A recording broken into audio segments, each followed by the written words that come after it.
Hello folks, it looks like I just made a massive mistake and messed up my previous live stream. So I really hope that we can carry on within this particular live stream. I did notice that there were a couple of people looking at the previous live stream where I just failed to switch on the live chat, which is obviously a very important part of this live stream. So I really beg your forgiveness, and I really hope that this does not interfere with us actually carrying on interacting within the context of this particular live stream. So what you're going to see is me, an English teacher, doing a real IELTS speaking test, which I developed with the consideration for the needs of a student who needs to be heard by the examiner. One big bone that I have to pick with the teaching and assessment community as an English teacher myself would probably be the following.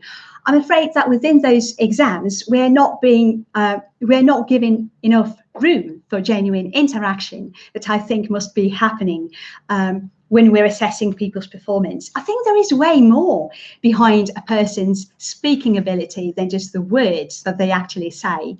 I think there are more important things that have to do with the non-verbal communication. And that is something that we failed to assess with the scientific method within this teaching community. So what I really hope to do with the live stream of mine is to actually show you that a speaking interview within the exam context might be held in a way that is beneficial to a person, that reflects their feelings and needs, and create an authentic and very positive atmosphere where people don't have to play parts or don't have to do things that feel inauthentic to them. So this is what we're going to do. I'm going to do the test, and after doing the test, we're going to talk about certain strategies that you need to bear in mind if you want to be successful with your IELTS test. I think, based on what most of my students have told me, that actually very often exams are about the maths and not so much about the speaking ability. And that's due to the fact that most of the exams that we have in the world these days, if we're talking about English exams, are actually structured in a way that require for us to follow a specific format. So that's something that we have to teach these days quite a lot. We're going to take a look at those tactics, because taking an exam could be a really tactical and tactics-based and strategy-based experience, and you need to bear those tactics in mind if you want to be successful as an exam candidate. If you want to see the exam that I'll be taking, make sure you expand the description box down below under this live stream so you can access the actual test that I'll be doing. I would really recommend that you take a look at the text of the exam, so you can follow me through in terms of the questions that I'll be answering during the test. I'll be doing all three parts of the exam in the logical order as they appear. Unfortunately, I don't have anybody else in this room to accompany me, being an examiner, playing the part of the examiner. So I really hope that we'll be able to create an atmosphere of mutual understanding and interaction here. So I'll try to do my best to inspire you, to accumulate some language for you to actually shine in your particular test. You have the live chat, you can see it. Feel free to say hello, just like Vitali has just done. Vitali said hi. Hi, Vitali. It's great to see you here. I hope you enjoyed this live stream. Feel free to leave your comments and questions in the live chat on the right or on the left, wherever it is on your device, and we'll jump straight into it. When I'll be doing my exam, there is something I'd like to ask you to do as watchers and viewers and listeners of the exam, so that the experience is conducive to you actually learning something as a result of me doing this test. So actually, I want you to do these two things. The first instruction I'm going to give you is, while I'll be doing the test, keep an eye on useful expressions, the vocabulary items that you might actually like, and make sure you write them down. Listen to me saying the expressions and also write them down. Okay, so that's something you should do. And also, I want you to notice how I approach the questions where I don't really have like 100% fitting response to. Sometimes in your exam, you might get a question where you just have no idea how to tackle that question, how to address it, how to approach it. And today, I have designed the test in a way that certain questions are not black or white or anything like that. Most of those questions are actually the questions that give you room for creativity. And basically, you might have a life experience where you have not particularly gone through the exam setting that they're presenting you with. So those are actually the questions I want you to pay close attention to me doing. And afterwards, after I do the test, we'll actually take a look at some strategies. We've also got some comments appearing in the live chat. We have a comment from Svieta, and Svieta says, "Hi Lilia, this is Svetlana from Ukraine. I love your channel. Thanks for the work you're doing." Thank you very much, Sveta. That's a very lovely thing to say. I do hope that you find this stream useful. And we also have a comment from Alina. And Alina is saying, "Hello, beautiful." Thank you very much, Alina. Thank you very much for joining me for the live stream. I do hope that you find this live stream joyful and interesting to watch, and also beneficial in terms of your IELTS preparation. IELTS 9, that's our goal, isn't it? Okay then, so by the way, after doing the strategies bit, we'll also dive into some of the questions that you might have with regards to the IELTS exam, or my responses that I'll have given by that time. So I really hope that you enjoy interacting with me in the live chat. Okay, so shall we just dive straight into the test? And as you know, in part one, you will have the examiner who will say hello to you, and you will say hello to them too. And for the purpose of this live stream, I'll be doing that live, and I really hope that my answers are natural and authentic, and there is something for you to learn from my answers though. Okay, so the examiner will be saying, hello. Hello, what's your name? Oh, my name is Lilia. And where are you from, Lilia? I'm from Ukraine, and I'm actually really excited to be here with you and sharing this space. And I really hope that my exams are not embarrassing. Sorry, my answers are not embarrassing, rather. Okay, so right now, Lilia, I'd like to know how you're feeling right now. Would you be comfortable to share how you're feeling right now and why you are feeling that way? I should probably say that this exam experience doing IELTS on YouTube is rather nerve-wracking. Hand on heart, I think this is probably one of the most nerve-wracking experiences I've had in my entire life. I'm also feeling a little bit overwhelmed because I have no idea how many people are watching. And I really hope that this turns out to be a really positive experience for me, even though I have to rack my brain quite a bit in order to provide the world of the English learning with answers that are not embarrassing, that are actually beneficial for people's learning. What are you thinking about right now? I think probably the things that I'm going through in my brain is how I can make this useful for the viewers. But also, I really have to apply myself to the answers that I give. So I think there is double pressure in what I'm doing right now. If I were in an exam setting, I would probably say that I would be thinking about the atmosphere in the room, and I'm probably thinking about the glass of water that I have nearby. So I'm very happy that I have it here because it alleviates the pressure a little bit, because I know that I can always grab it and have some water. And that's really liberating in terms of an experience. What kind of weather would you associate yourself today with, and why? I really love that question. I should probably say that today, I reckon I would have to be a September day, a really shiny day, a very sunny day with sun rays resting on tree canopies and people strolling along the alley in a park. Yeah, so I'm feeling rather relaxed, but also in terms of the weather, I'm feeling a little bit overwhelmed, as if a rain or a heavy shower is about to start. So that's how I'm feeling right now. Okay, and can you describe this day in 3 words? What would those be? can you share your reasons behind each word? Yeah, I think I do. I do know the 3 words. Obviously, I had prepared before I started this live stream. But for the sake of this exam, I'm going to say that the 3 words I associate myself with are autumnal, because I really love autumn and I'm very excited about the autumn coming and knocking on our door. I think it's a great season with many beautiful holidays that it has in store for us. The next word would probably have to be melon, because melon is something I had for breakfast today. And the third word would probably have to be authentic.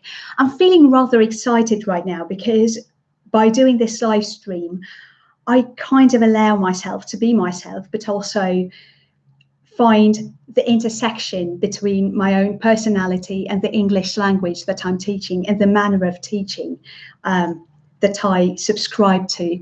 So that's a great experience for me, not to shun my authenticity, but rather come in alignment with my authenticity and harmonize my inner vibes with the vibes of the teaching experience that I provide my students with. I think that would have to be my answer to that beautiful question. Now we're moving on to the next question. How does this particular IELTS interview make you feel? A little bit afraid, because I know that I may be judged based on my answers, and I may probably anticipate certain people thinking, oh my God, who is she? Like thinking she can get a 9 for her IELTS performance. But having said that, I'm trying to hold my fear by its hand, and we're moving on into the land of answering the exam questions, and I really hope that's beneficial to everybody. I kind of feel that this IELTS interview is giving me a chance to bridge the gap between the techniques that I share here on my channel on YouTube and the real experience of sitting through an exam. And also I'm trying to pack my answers with some quality language, something that is hopefully grammatically correct, that you can just grab and use in your own exam. So I do hope that's something you're here for, as well as viewers of this channel. And here is one final question. What are you hoping to achieve by doing this exam? Hand on heart, because I've chosen the path of authenticity, I really hope that the people who will be watching this will fall into 2 categories of English learners and English teachers. And those of you who are the English teachers will get inspired in terms of the questions, so we should ask more in our classroom. And those of you who are students will pick some useful expressions. So I do really hope to inspire the world to teach English in an integral manner, in a holistic manner, with a concern for our students' emotions and with a concern for our students' feelings in mind. So that's something I'm trying to achieve by this experience. And also I'm having fun, because I love having fun. I love interacting with people. Okay, so now we're moving on to part 2. And as you guys well know, in IELTS, part 2, that's where you have to talk for 1 to 2 minutes about a topic that is given to you. It's handed to you by the examiner. And that's a kind of a topic where you may find the intersection between your personal experience and also something abstract. So you may be given a very personal experience bit, but then you have to end this experience by answering a very general or abstract question. So that's something I'm going to intertwine here within my answer, at least I will try. For those of you who cannot see the document directly, I'm going to read the question, rather the task, out loud.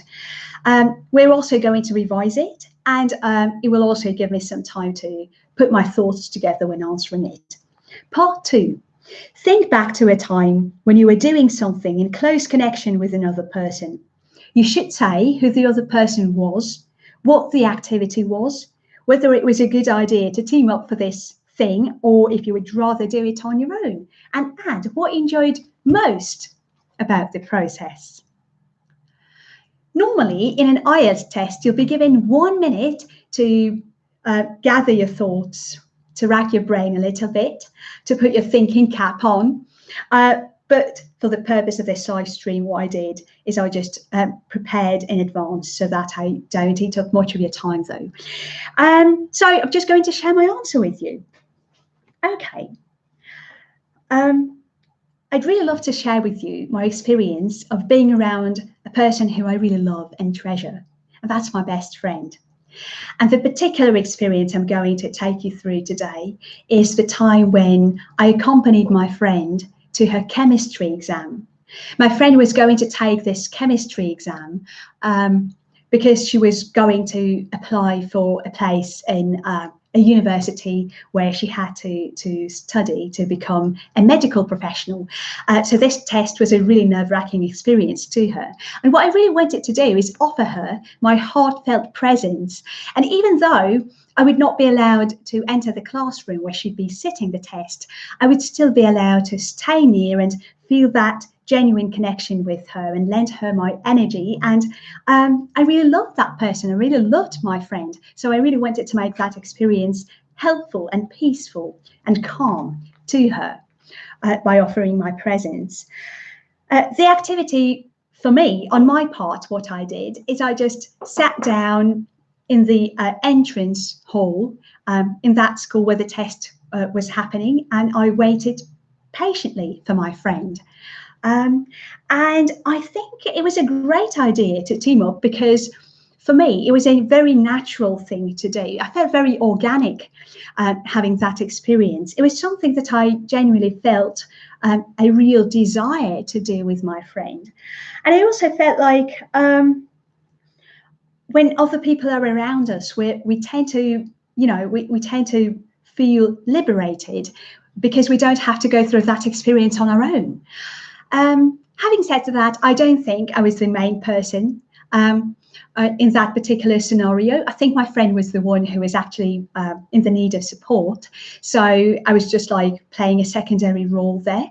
But I do think that my presence was quite liberating and, enjoyable to my friend. So one great thing that I particularly enjoyed about that experience would have to be the weather on that day.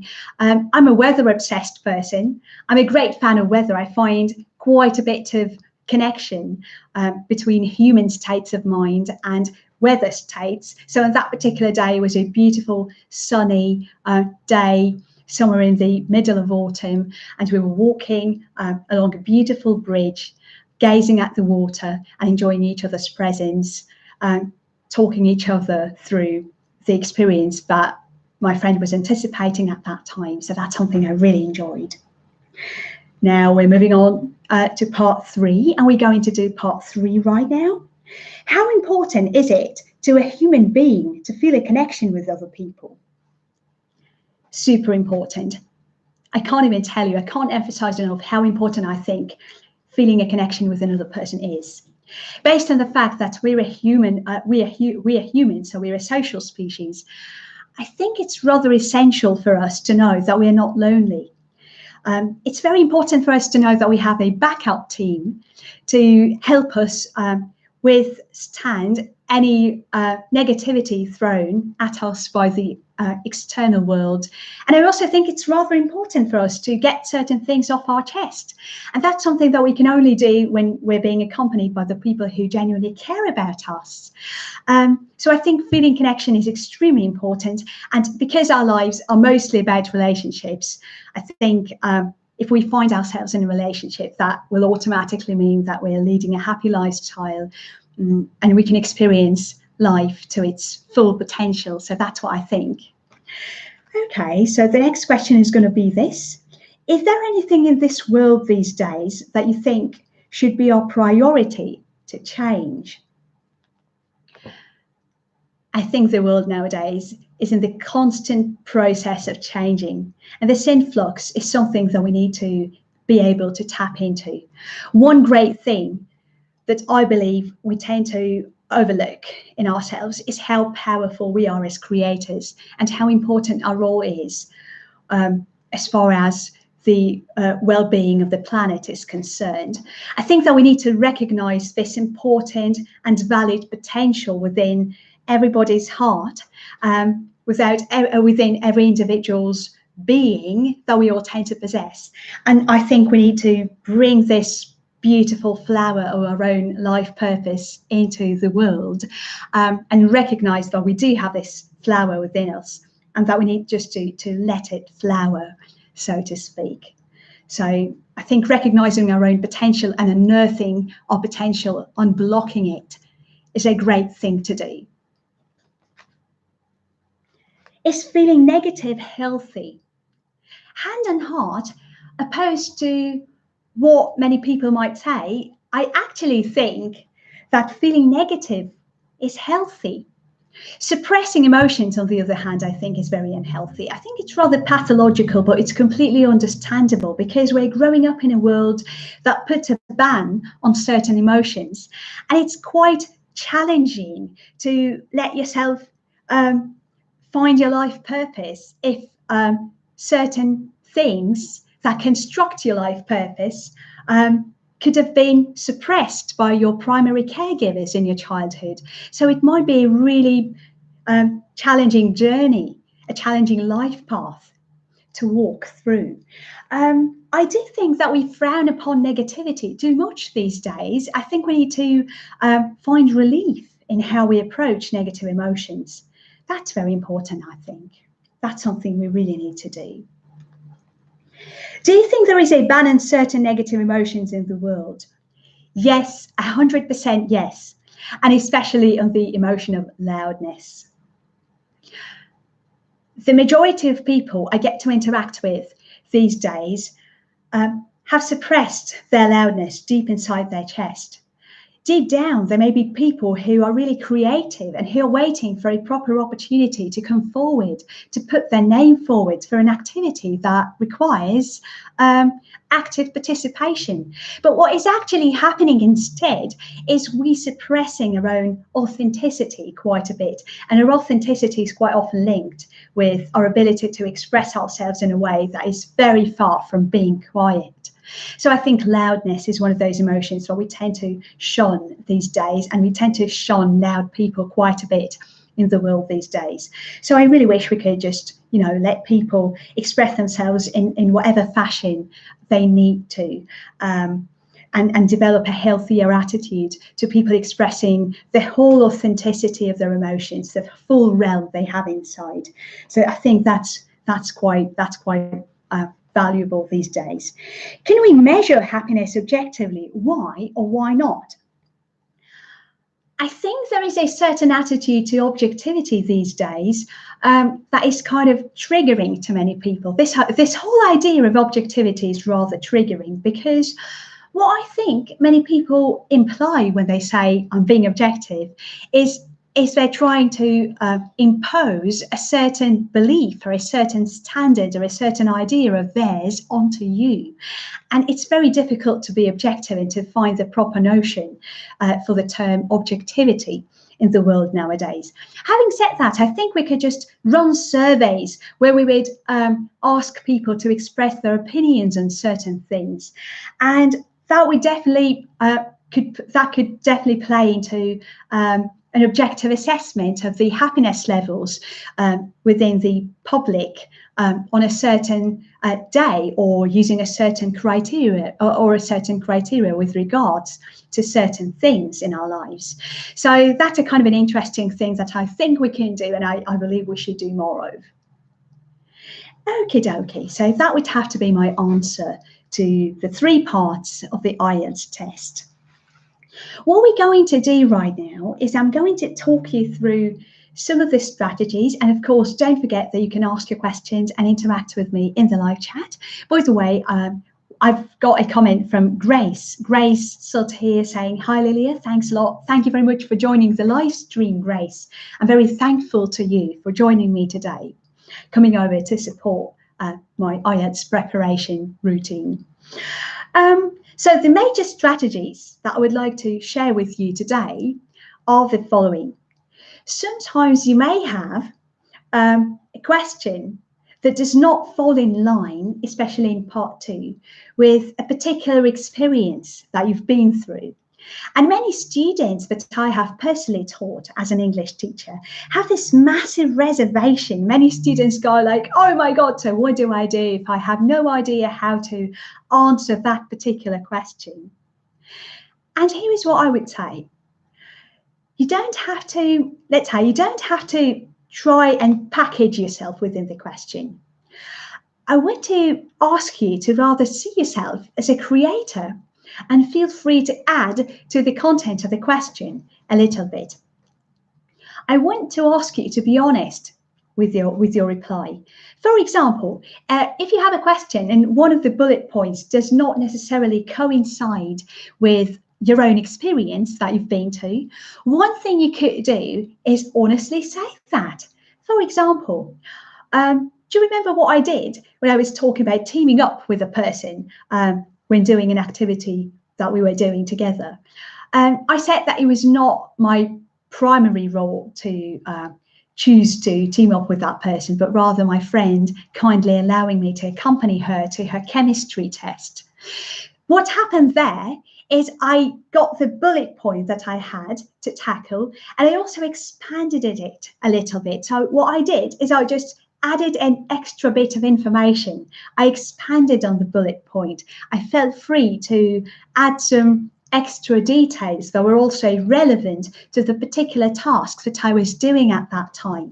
And I think that's a great thing that you can do in your IELTS test as well. So feel free to do that. Okie dokie, that's one strategy that I really wanted to share with you today. I also think that when doing your IELTS test, there is nothing wrong with saying honestly to the examiner that you haven't had a particular experience that the question is asking you for.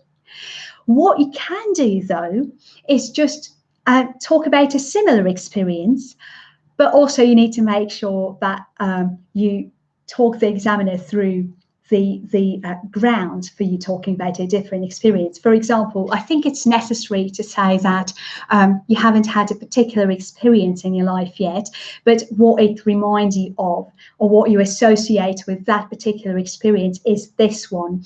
And then you can move into talking about this particular experience.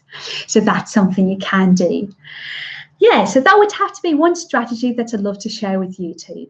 If you have any questions, feel free to post those in the chat. I would be very happy to interact with you and see what you have to say. Also, if you have any additions talking about our IELTS test, you can leave those in the live chat as well. And also, if for some reason you have to go, that's completely fine because you will be able to watch the replay. But also, if you have any specific questions, feel free to ask those in the chat. I cannot see any particular questions so far within the live chat. So if any of those appear, I will be very happy to share my opinion with you on those. I'm just starting out this experience of running live streams when I'll be doing IELTS tests live. So this is the first time I'm actually doing this. And if there are any relevant additions or any relevant comments you'd love to make on the experience of how I can make it more enjoyable, how I can make it more useful for you, I would be very happy to read through those and take those into consideration either in the live chat right now or in the comment section down below. So feel free to comment and leave your suggestions for the further live streams of this kind, because I'd really love to make sure that those are serving you, right? So I think just because we don't have any questions yet, I'm not going to stretch it very far. And at this particular point, I'm going to say thank you, and I really hope to talk to you again. I've just got a comment from Alina saying, Lilia, you're the best teacher ever. Thank you so much for saying that. That's a very kind thing to say, a very supportive thing to say. Yeah. That's made me feel really, really well. Okay, guys, so I'm going to say bye-bye for now, and I'll be looking forward to your suggestions for further live streams of this kind, including the time and the certain captions. You might want to have captions. I'll try to take that into consideration. Alina, thank you very much for being with me today. Thank you so much for offering your beautiful presence for me today. And oh, there's Maxim from International House. That's the school where I went to study for my CAE test, and Maxim is saying hello. That's how we know each other. Hello, Maxim. Hello, over to you. I'm very thankful to you for joining this live stream. Yeah, so I think I'm going to leave right now. Feel free to comment under the live stream, and I hope to create something of this kind again, but having analysed this experience and obviously not messing it up like I did in the beginning of it.